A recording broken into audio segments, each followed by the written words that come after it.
ውዶቼ እንዴት ናችሁ? ሰላም ናችሁ ወይ? የፈጣሪ ሰላምና ጸጋ ይብዛላችሁ።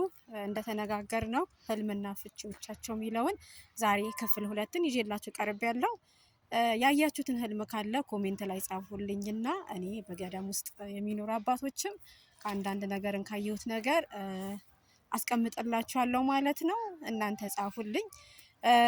ህልም እንግዲህ እንደነገርኳችሁ ባለፈ እንደተነጋገር ነው ህልም አሁን በሶስት መንገድ ልናይ እንችላለን። አንዳንዴ በራሳችን በድካምም፣ አንዳንዴ ደግሞ ቀጥተኛ ከእግዚአብሔር የሚሰጠን፣ ሶስተኛው ደግሞ ያው ከአጋንንትም የምናያቸው ህልሞች አሉ ማለት ነው። እንግዲህ ዛሬ ደግሞ የምነግራችሁ የህልም ፍቺ በውስጥ መስመር የጻፈችልኝ እህት ነበረችና ያንን አሁን ምነግራችሁ ያቺ እህት ምንድነው የዚህ ጋር እንግዲህ ካየሹ በህልሜ ውሃ ሲሰጠኝ አየሁኝ፣ በሃይላንድ ውሃ ሲሰጠኝ አየሁኝ ብላለች። ውሃ ደግሞ በብዙ አይነት ነገር ልንተረጉመው እንችላለን። ውሃ በጣም ጥሩ ነገር ነው። ውሃ መንፈስ ቅዱስም ነው።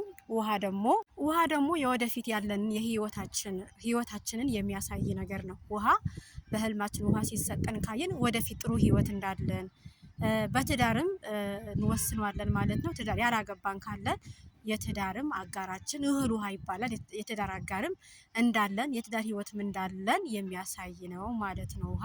ስለዚህ ውሃ በጣም ጥሩ ነገር ነው።